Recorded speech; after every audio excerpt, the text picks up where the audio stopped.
आपके जो मुद्दे हैं बहुत ही बेहतर हैं। बाबा साहब द्वारा जो बनाए गए मिशन और मूवमेंट को जो मनवर कांशीराम ने पे बैक टू सोसाइटी रूलिंग के अंतर्गत जो सिद्धांत उन्होंने दिया उस पर आधारित हैं। जो यदि इस तरह के मुद्दे समाज में फॉलो हो जाएंगे या सरकारों द्वारा फॉलो कर लिए जाएंगे तो भारत की दशा और दिशा में बहुत ही सुधार होगा, बहुत ही सहयोग मिलेगा। वो 7 सवाल अगर किए जाए तो क्या कुछ बदलाव हो सकता है? क्यों नहीं हो सकता है। हमें ये आपके सवाल बहुत अच्छे लगे हैं और आपका मुद्दा भी अच्छा है। इसमें जो हमारा समाज और हमारे समाज के सब लोग साथ देंगे तो हमें ऐसा महसूस हो रहा है कि ये मुद्दे आगे कामयाब हों। ये लड़ाई जो है हमारा सारा समाज और सबको जगाया जाए, इसी तरह से चेताया जाए चल के, और जब हमारा समाज जाग जाएगा तो ये लड़ाई हमारी पूरी होगी और हम सफल होंगे। और हमारा बहुजन समाज जाग गया तो भविष्य में ये सब काम आपका उज्जवल हो।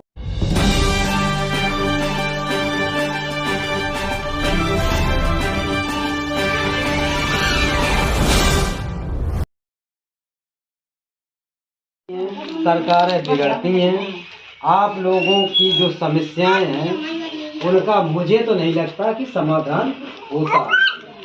वो समस्याएं क्या है, अगर आपकी समस्या हो, आपको लगे कि ऐसा होना चाहिए तो आप लोग जो है साथ दीजिए, क्योंकि हमें तो पता है कि ये समस्याएं हमारी आपकी सबकी एक ही।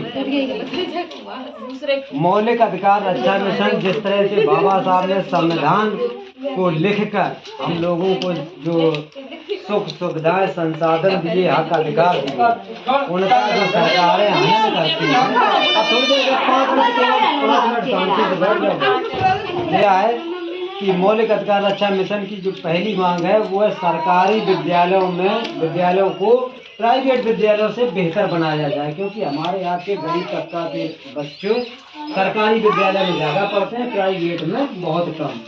अमीरों के पढ़ते हैं, तो जब सरकारी विद्यालय प्राइवेट विद्यालय से अच्छे बनेंगे और तो हम लोगों के बच्चों को अच्छी शिक्षा मिलेगी। दूसरी चीज, किताबें एक समान हैं। जिनके बच्चे प्राइवेट स्कूल में पढ़ते होंगे उनसे पूछो कि एक बच्चे की किताब 2000, 3000, 5000 बनती है कि नहीं बनती है। तो जब वो किताबें एक समान होगी, वो किताबें आपको मार्केट में नहीं मिलती होंगी जो प्राइवेट स्कूल में बच्चे पढ़ते, वो स्कूल ही वाले देते हैं। वो किताब चाहे 10 रुपए की हो, अगर आपको 200 की देंगे तो वो 200 लगेगी। तो पहली मांग ये है कि सरकारी विद्यालयों को प्राइवेट विद्यालयों से बेहतर बनाया जाए और सभी विद्यालय की किताबें एक समान, सभी सरकारी खजाने से वेतन लेने वालों की बच्चों की शिक्षा सरकारी विद्यालय में। 5 मिनट शांति से बैठ जा भैया। फायदा ही क्या अधिकार मिला, जो आपको कपड़े पहनने का अधिकार मिला, ये किनके द्वारा मिला, किसने दिलाया, किसी को मालूम है? नहीं। आपका जो मनुवादी विचारधारा के लोग थे कि आपने कपड़े कैसे पहना, इसका आपको टैक्स देना पड़ेगा। जो टैक्स देता था वही कपड़े पहन पाता था, और जो टैक्स नहीं देता था वो ऐसे ही घूमता था। तो वो जब उन्होंने अपना एक स्तन काट के उसको टैक्स के रूप में दिया था, तब आंदोलन हुआ था, क्रांति हुई थी, तब आप लोगों को ये कपड़े पहनने का अधिकार मिला था।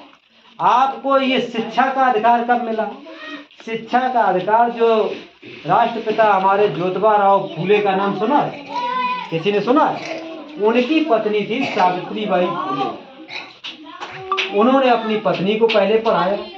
इस देश में महिलाओं को पढ़ने का अधिकार नहीं था, उन्होंने पहले अपनी पत्नी को पढ़ाया, फिर उनकी पत्नी ने जगह जगह जाकर महिलाओं को पढ़ाया लिखाया और उनका साथ दिया। वो फातिमा शेख मुसलमान महिला थी जो दूसरी शिक्षिका इस भारत की बनी।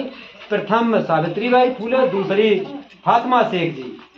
इन लोगों के अथक प्रयास से आप लोगों को पढ़ने का अधिकार मिला, और जब पढ़ने का अधिकार मिला तो बाबा साहब ने संविधान में आप लोगों को धन धरती और राजपाट में सभी जगह हिस्सा दे दिया, अधिकार दे दिया कि जो काम पुरुष कर सकता है वो महिला भी कर सकती है। ये कहानी है।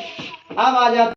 नमस्कार, जय भीम, जय भारत, जय संविधान, जय विज्ञान मिशन न्यूज DCK में आपका स्वागत है। कैमरा पर्सन जूली भारती के साथ मैं दिनेश चंद कुशवाहा।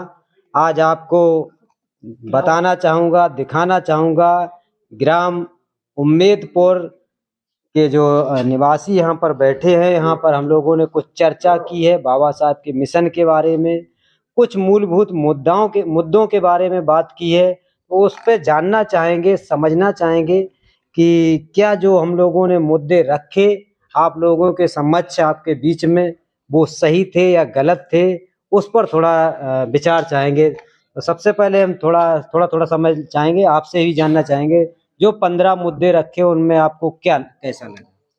आपके जो मुद्दे हैं बहुत ही बेहतर हैं। बाबा साहब द्वारा जो बनाए गए मिशन और मूवमेंट को जो मानवर कांसीराम ने पे बैक टू सोसाइटी रूलिंग के अंतर्गत जो सिद्धांत उन्होंने दिया उस पर आधारित हैं। जो यदि इस तरह के मुद्दे समाज में फॉलो हो जाएंगे या सरकारों द्वारा फॉलो कर लिए जाएंगे तो भारत की दशा और दिशा में बहुत ही सुधार होगा, बहुत ही सहयोग मिलेगा। चलिए, बहुत बहुत धन्यवाद।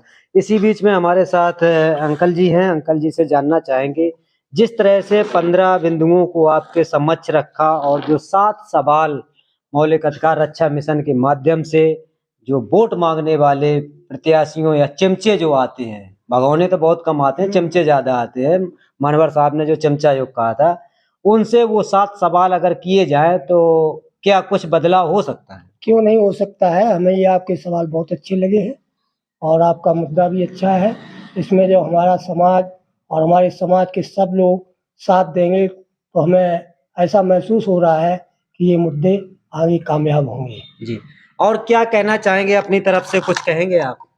हम यही कहना चाहेंगे कि ये लड़ाई जो है, हमारा सारा समाज और सबको जगाया जाए, इसी तरह से चेताया जाए चल के, और जब हमारा समाज जाग जाएगा तो ये लड़ाई हमारी पूरी होगी और हम सफल होंगे। जी, इसी बीच में हमारे साथ एक और अंकल जी हैं।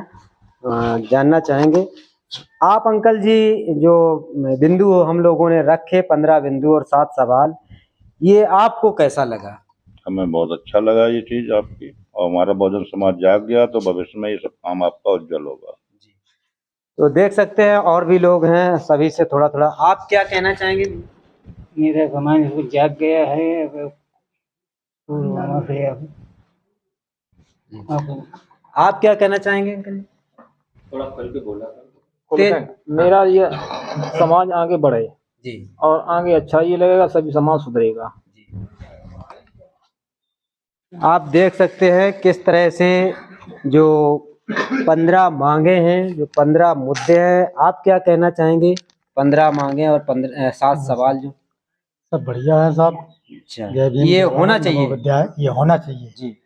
तो आप देख सकते हैं, यही गांव-गांव जाकर मिशन न्यूज और मौलिक अधिकार के माध्यम से जो जनता के मूलभूत मुद्दे हैं, जो जनता के मौलिक अधिकार हैं, जो जनता की समस्याएं हैं, उनको आगाह करने का प्रयास करते हैं, उनको बताने का प्रयास करते हैं कि जो हमारी मांगे हैं, हमारी आपकी मांगे हैं, उनको शासन प्रशासन के पटल तक कैसे पहुंचाया जाए।